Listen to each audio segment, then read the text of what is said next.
So a mixed bag is a mix of hips and spine. And we're going to start the way we start many of our classes, which is with a half butterfly. Okay, so let's bring our, let me grab my timer.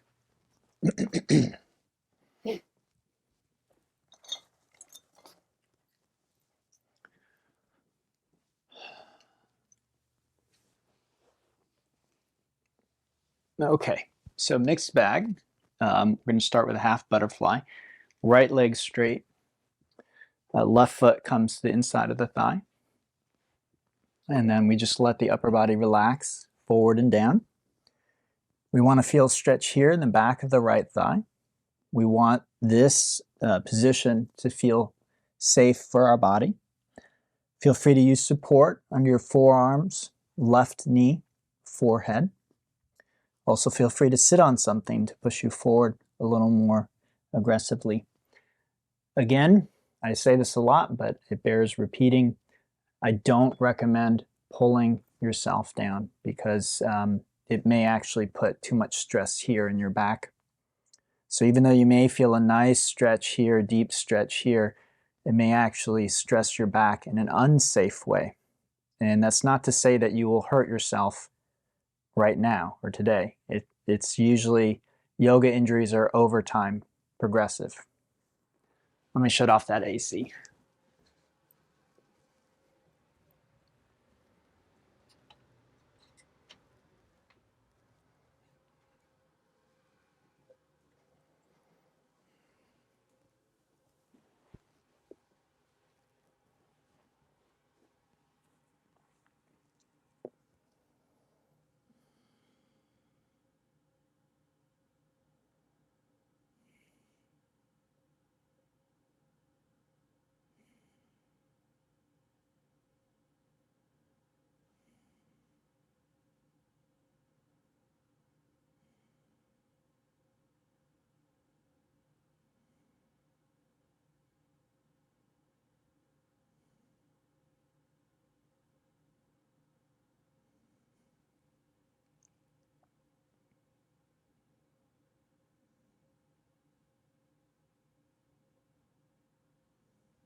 Okay, so 3-minute holds today because we have more postures. If we're going to do the hips and the spine, then we have more postures to get through.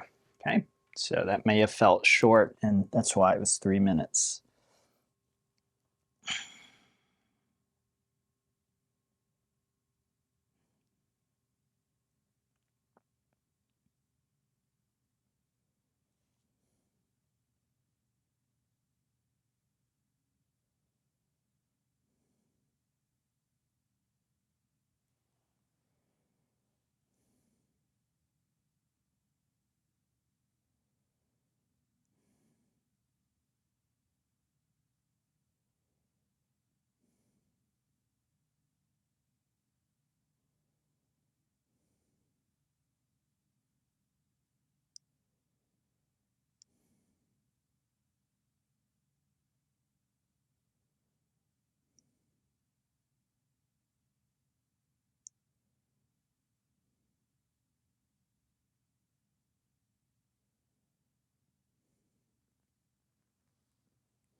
Okay, so one more. What's maybe somewhat unique about this sequence is we have 3 poses per set.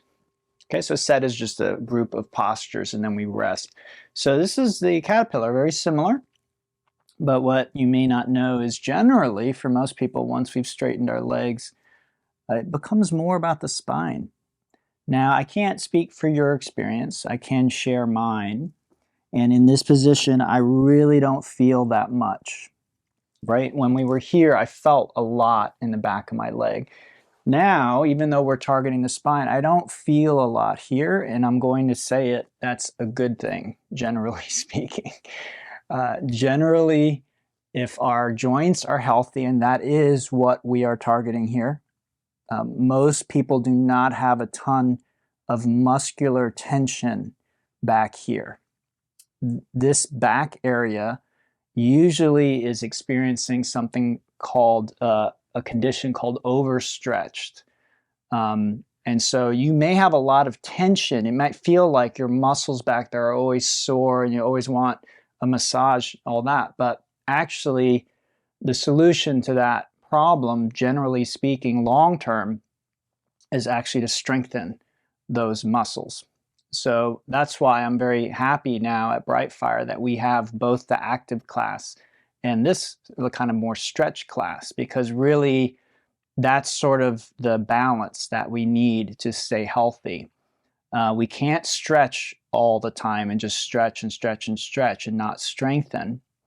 And likewise, what most Westerners do is they go to the gym and they strengthen, and they burn calories and they tone and they lose weight and they never stretch.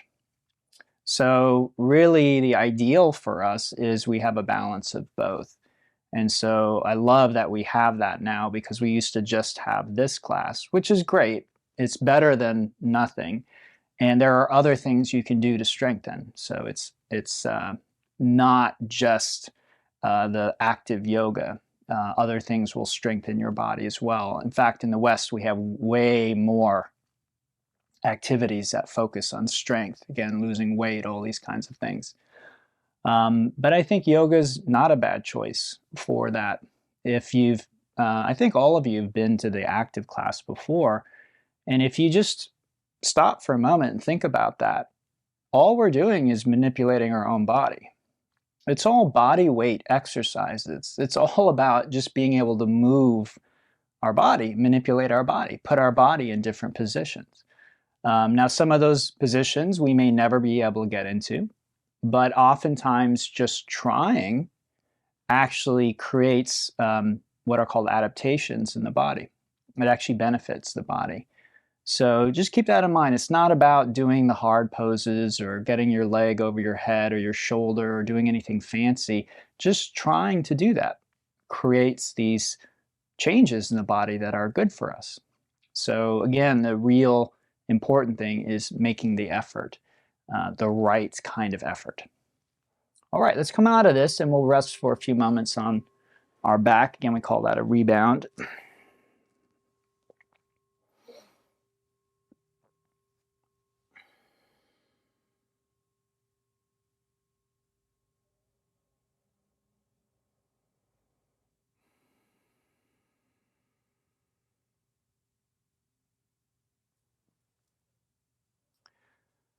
Okay, let's bring our legs in. We'll give them a little squeeze, shake it off.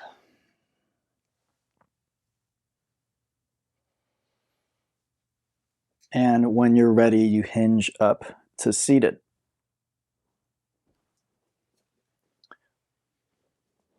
All right, next set is a set of dragonflies and a frog. So dragonfly first, legs straight and wide. And we're doing the half dragonfly today. So I'm gonna fold over I'm not mirroring you, okay? So left foot. Fold over the left foot, grab it with both hands. Now, if you feel a stretch here, then you don't need to do anything else. That's where we're targeting, is right here. Okay, these are your obliques. These are your intercostals. So we're going for one or both of these. So if this does it, perfect. Don't do anything else. If it doesn't, then you begin to roll or stack the right shoulder over the left shoulder, like so. Okay, now some people, when they do this posture, they look really great. Their left ribs are laying flat on their thigh and their shoulders are stacked perfectly and they look very relaxed. That's not the case with me.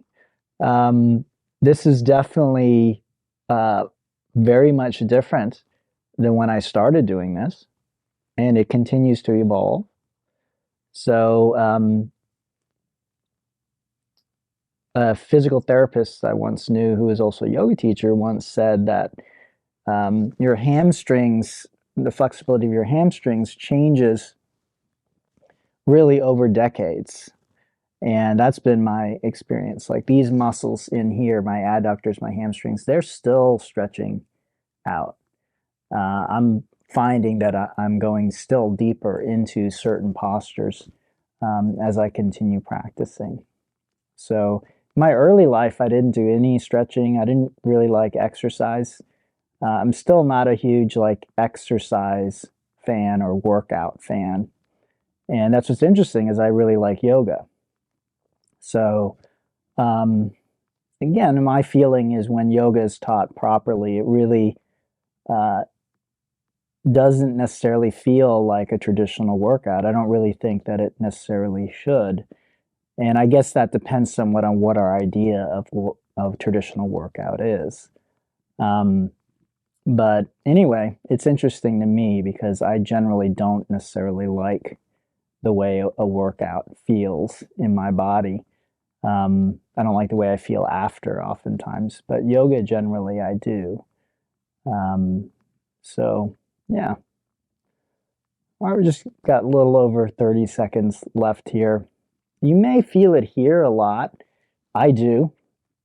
And that sensation again, that's just because of where I have tension in my body. I'm still feeling it here in the target, but I feel as much in here, which again, just for my body type, where I am with my flexibility, that's just going to be unavoidable today.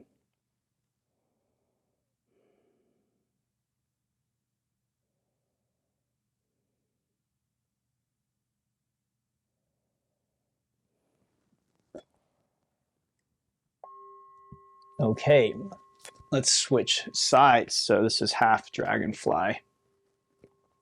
Same thing, you really want to feel the pose and notice what you're feeling. And so again, trying to get in here. I'll mention it's much easier for me to stretch here than it is for me to stretch here. So I have to sort of play around, experiment a little bit, and find that stretch in my oblique. I think this is an area that is often overlooked. So I really do think it's important to try and get in there. In the flow class this week, we did strengthen these areas, right? We did those side planks. That's what that one of the areas that targets the shoulder, the obliques. And so we were both stretching and strengthening them. And again, that's something that I like to do in my classes. I think it's important. There are certain areas in the body that we can just sort of forget about. It's a little bit of an exaggeration, but it can be true where, especially in Western style fitness, we can obsess about certain body parts, our butt, our thighs, our biceps and triceps, our pecs, right? Depending on our abs, depending on our sex and, how our body looks. And a lot of what we call fitness is actually just trying to shape body parts. So we feel sexy or we look sexy to the opposite sex. And that has nothing to do with being healthy. So I don't know that really should be called even fitness or, have anything to do with health, considered anything to do with health. It really doesn't. I've had students over the years who shared with me stories where they actually had eating disorders. And when they were at their worst in terms of the disorder, there were people in their lives who actually were giving them a lot of compliments. Oh my God, you look amazing. What are you doing? It's like, well, I have an eating disorder. So again, um, this is kind of a sickness in our culture where we a lot of times take exercise and diet and we're using it more to try and improve our sex appeal or our attractiveness. And really, I think it's much better to focus on health. And that way we feel better, because most of us have a healthy weight. We also don't want to be obese. That's a problem as well. And that's a huge problem for Americans. So again, it's not one or the other, right? So it's not about oh, I need to starve myself so I can be sexy, so I'm going to be anorexic. That's not healthy. It's also not about, well, I'm just going to let myself go and whatever doesn't matter. I can be any weight, and it's because that's not true. Most of us will get to a certain point where we're no longer healthy over a certain weight. All right, let's switch to a frog, okay? So here we are, and we take our knees as wide as they'll go, okay? And we're looking for stretch right in here. And your feet can be together or apart. You can flex or point your feet. You can stay up on your hands or come down to your elbows. And we're just, again, looking for that stretch in the inside of the thighs. We want it to feel safe, to the best of our ability, comfortable. But for many people, they don't feel comfortable in this position no matter what they do. So again, this is what we're trying to do with yoga is create what's called a beneficial therapeutic stretch in this case. But you can also, obviously strengthen the body with certain yoga postures and things. So generally, again, I think in a well-designed program, you're doing some of both.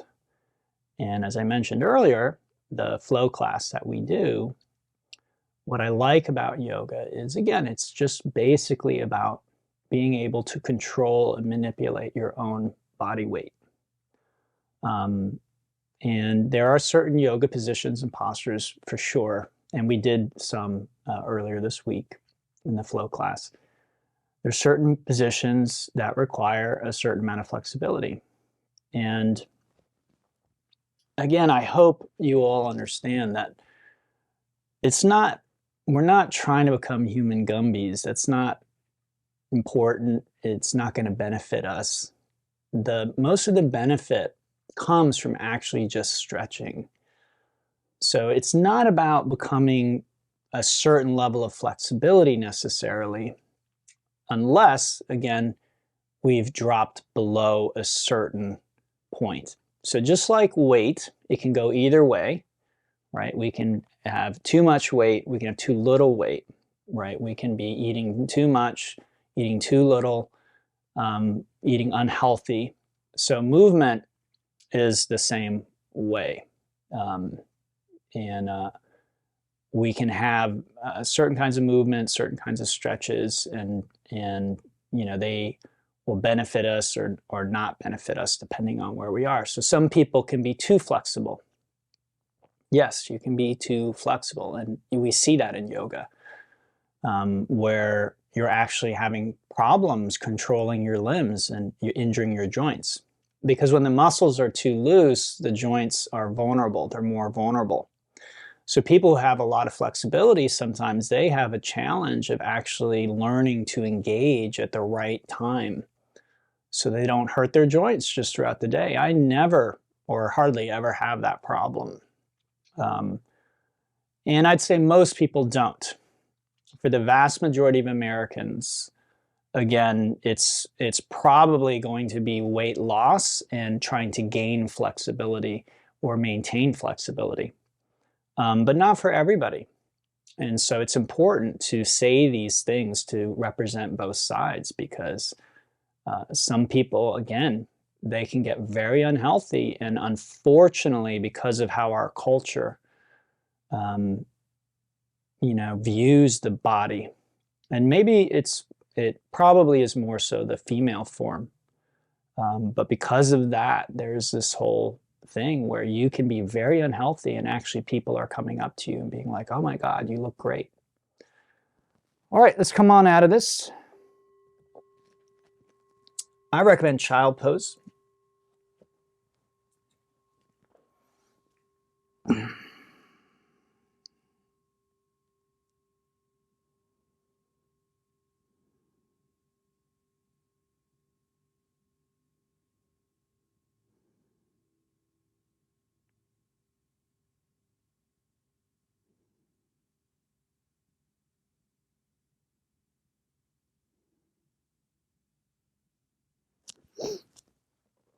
Okay, coming into tabletop, move around a little bit, stretch things out.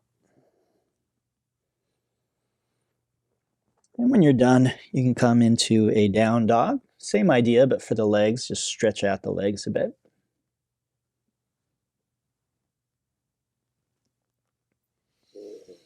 And then we'll transition to a sleeping swan. Okay, so this knee comes forward, the foot comes to the opposite side of the mat, left side. And here's where we're targeting, right here. So the right foot can be flexed or pointed. It can be close to your left hip or drawn closer to the front of the mat. The knee can point forward or out to the side, and the hips can rock to the left or to the right. Okay, you're welcome to stay on your hands if you want, but most people prefer coming down onto the elbows. Some people like to put a block under the hip here. So again, the choices you make are based on what you feel. You want to feel safe, you want to feel the stretch, and there are several different stretches here. So I can do this and I feel a different quality of stretch than I do here. Doesn't mean this is right or this is right and this is wrong. Okay, it just means that it changes a little bit, and that's what's important. What do I want? I kind of like this right now, so I think I'm just going to stay here with my hip slightly off to the side. This is much to the chagrin of the way many people were trained to teach yoga. This might be considered wrong by some people because my hips are not squared and level. And some people might even interpret it as dangerous or something along those lines, or incorrect. Well, it's not dangerous, I assure you. Okay, it could be dangerous for some people, but this may be dangerous for other people. So this is what is maybe not discussed enough in yoga circles, is that there isn't really one way that's going to work for everybody. We can try and shoehorn everybody into one way, and we can try and say if someone isn't benefiting or getting what we want when we teach someone the right way, that there's something wrong with them. And unfortunately, that does happen. But my experience is that's, I don't know if you guys like Karate Kid and Cobra Kai. I'm a big fan, but you know, like Mr. Miyagi would say, no such thing as a bad student, just a bad teacher. So it's interesting when, as a teacher, if somebody comes to you with a problem and you don't have a solution or an answer, it can be very tempting as a teacher to essentially blame the student, right? So, well, what's wrong with you? This works for everybody else, so what's your problem? And I think this is unfortunate. I may have done this in the past, you know, who knows? But I still think it's unfortunate. To, as much as possible as teachers, I think it's important to try and meet students where they are, try and figure out a better way to help them. Let's switch sides.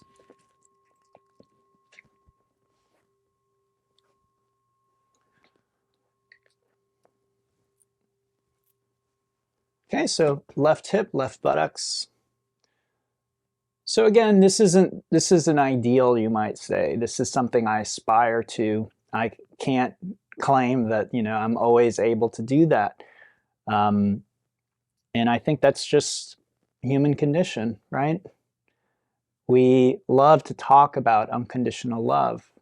And probably the closest that we experience as human beings is a love of a parent for their children, or children for their parents. But we even find in that relationship, conditions still come in. There can be a lot of guilt and shame and blame that comes into that relationship. I'm training with a teacher right now to get certified in a type of spiritual work, essentially psychological spiritual work, that deals a lot with repressed emotions, trauma, deficiency stories, addiction, things of that nature. And my teacher likes to say, just start with mom and dad.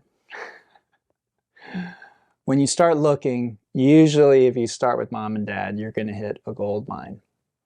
Now, what's interesting about that is some people, when they grow up and they're old enough, they look back and they try and blame their parents for these conditions, but it's not your parents' fault. All of our parents do the best that they can. I think all parents want the best for their children. That's their intention. Most of them anyway. Who knows? There's always an exception to every rule. So, somebody can have a parent that really doesn't care, or maybe actually wishes them ill will, right? There have been cases of parents killing their children, murdering their children. So there's no always, but most parents, I think, regardless of how you feel about how you were raised, their intention was to raise you well and to love you and care for you.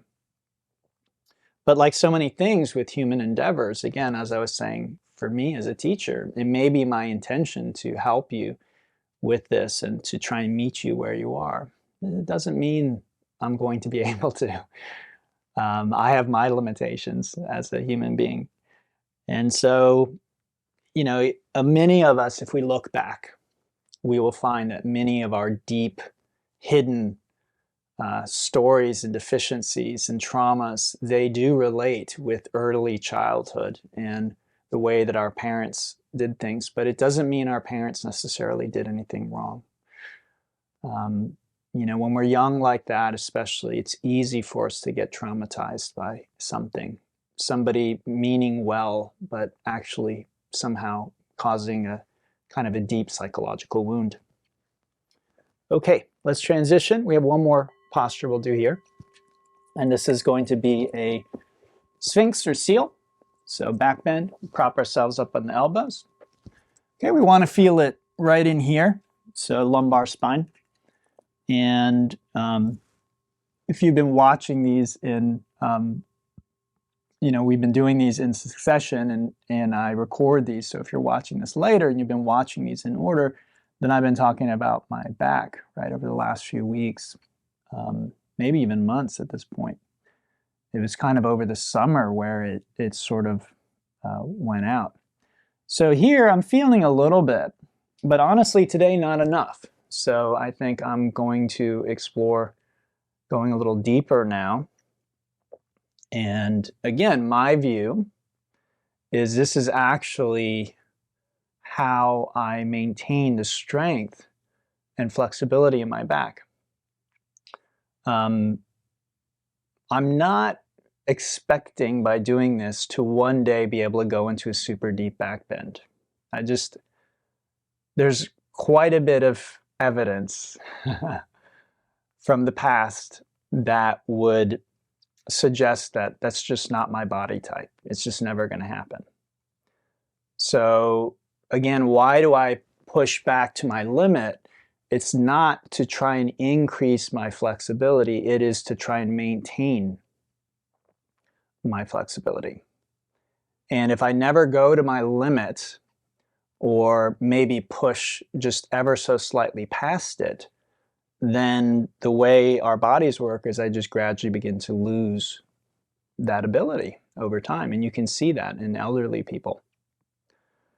Few variations here: head held up, drop forward, drop back, shoulders depressed or relaxed, legs together or apart. Most of you know that and probably remember that, but it is just worth mentioning here. And so, yeah, Again, if I hurt my back and then I just try to simply avoid things that were scary or difficult or somewhat uncomfortable or maybe even painful, then I may not be doing this right now. Having said that, in this prior recovery, rest was actually really important. The break we took from these classes at Brightfire and having a little bit of extra time off, the rest actually, I think, really helped me with certain things I had going on in my body. Now, again, I need to reiterate that that's an occupational hazard of teaching yoga. It's not something that you should experience doing yoga. So again, my job, I have to do those difficult postures without warming up and several times during the week. I think you could probably do yin yoga every day and you'd be fine. And again, that may vary some from person to person. I would not do the active class every day, especially like a few days in a row. I don't think that that's a great idea. Let's go ahead and come on down.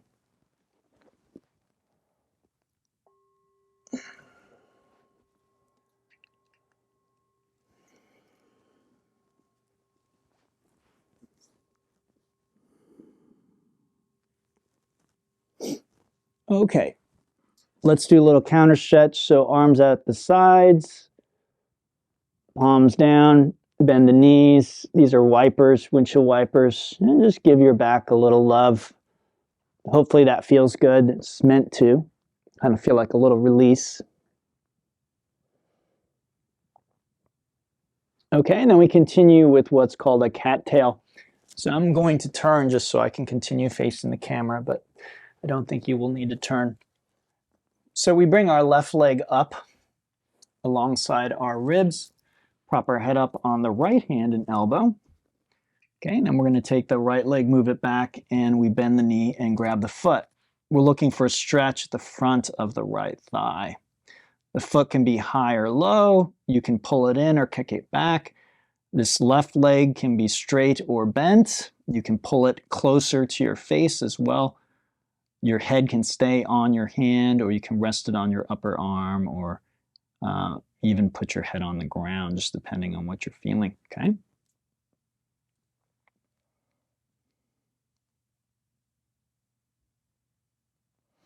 So again, where I am right now with my back, and who knows? Again, this is the interesting thing about it, is my back feels pretty good right now. In fact, my whole body does.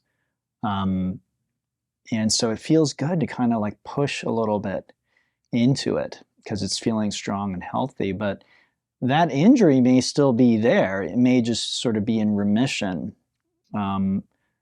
It just may not be flared up right now. It doesn't mean there's not some kind of structural damage there that won't be upset again at another point in time. I really can't say that. Who knows? But I really truly believe in the body's ability to heal.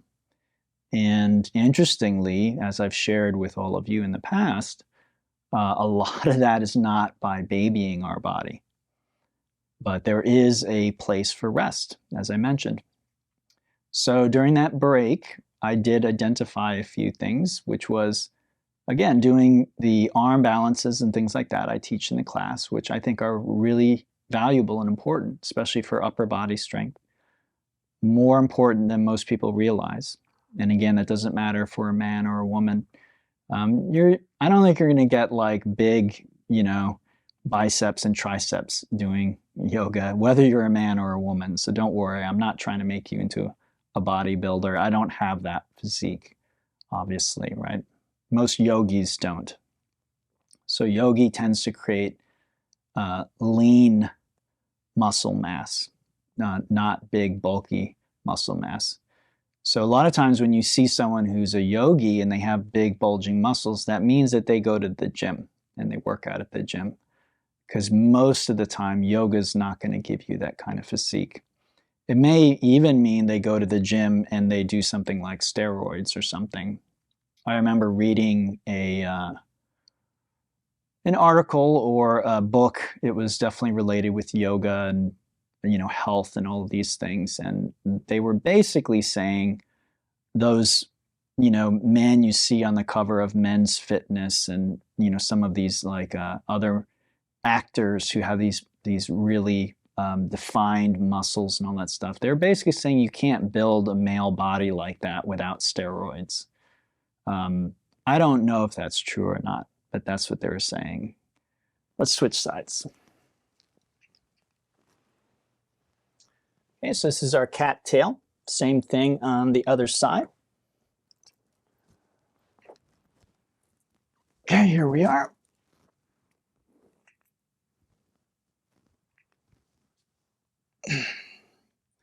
So again, I suspect the whole body image thing is worse for women than it is for men.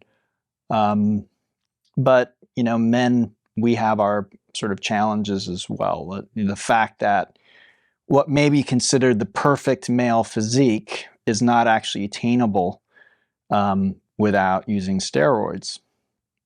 Now, again, beauty is in the eye of the beholder. And that's actually the beauty of the whole thing. If we're trying to match some sort of image that's propagated in the media or something we've seen, then we may feel deficient or like there's something wrong with us.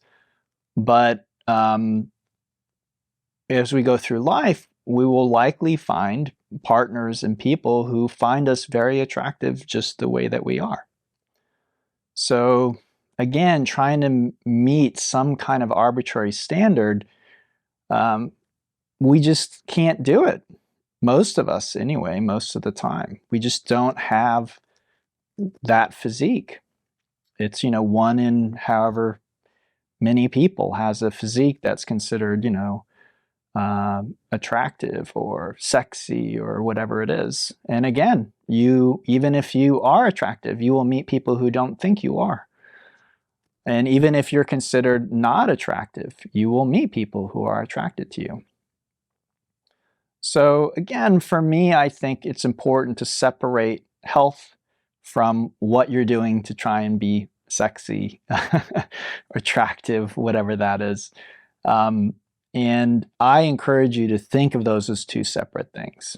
So yoga, some people say that they get the body they want by doing yoga. So, if that works for you, great. For me, yoga is better used in this sort of from a health approach. So if you want to tone your abs or thighs or butt or whatever, great. I would do that with other things. The things that I focus on when I teach and what you're going to get from my classes isn't so much that. I'm not trying to tone any part of your body specifically. I am trying to give you strong abs, strong back, strong shoulders, and flexible spine and legs. Those are a big part of what I emphasize. I'm also trying to work your vestibular system, your balance, both in standing balance and when we're doing arm balances. Both of those things help with that. Okay, let's release out of that. Come on down. We have one more posture, okay? And so this one is a saddle. And to do saddle, we come back into a kneeling position. You may want to be more toward the front of your mat. Now you can sit on your heels. You can sit between the heels. You can sit on a block. Your toes can point back. They can point out to the sides. Your knees can be together or apart. And you can put some padding under your ankles if you need it, okay? So again, safety is first, but safety isn't the only thing. The other thing is we need to find the stretch. So this starts as a quad stretch for most people. So I'm looking for a stretch here. So if you feel that, you're just going to stick with that. I don't feel it. And if you don't, what I recommend is you begin Lowering back, hands, elbows, a bolster. You can make what I like to call a yoga recliner or yoga lazy boy. You can put a bolster behind you and put a block, prop it up with a block and kind of recline on that at an angle. Some people just put a bolster on the ground and lay on that. You can also come back to the crown of your head or all the way back onto your back. Now, most people aren't going to be able to do the variation that I'm doing. And again, this brings me back to the point that our bodies are different. There's no reason why you should do what I'm doing. Why am I doing it? Because it benefits my body immensely. If I have time only to do a little bit of yoga, maybe just one yin posture, this is often the posture that I will do. Okay? So for me in my body, this is very, very helpful. I sit on the ground a lot. Again, this is part of the occupational hazard of me being a yoga teacher. So my active classes, I have to do rather strenuous postures without properly warming up, without properly stretching out, just sort of jumping into them. And I have to do that many times a week. And so that takes a kind of toll on my body. And usually what I need is some kind of massage to release the tension because, again, my muscles are working really hard. Yin helps for sure, but I find that if I can get in some massage as well, whether that's me doing it myself or going to a professional, that is super helpful for me. But again, we're all going to be different. So what we need in our body, we want to do the posture in a way that it's serving us. The other part of that is when I'm teaching yin, I'm sitting, and I'm usually sitting with my hips in what's called external rotation. Now, if you were to look at my hips and my body type, what you would see is I don't have strong external rotation. It's actually a rather stressful position for me to be in, especially for an hour, sometimes more. I have one studio I teach at. I teach 2 yin classes back to back. That's essentially 2 hours of sitting on the ground. Now, I vary my sitting position during the class, but it takes its toll. So this position is the opposite of that. This is called internal rotation. And so this is giving my hips, again, that yin-yang balance. And again, yin-yang applies in so many ways. Internal versus external, stretching versus strengthening. There's so many different aspects to it. Okay, let's unwind from that one. Take your time and then making your way back onto your back.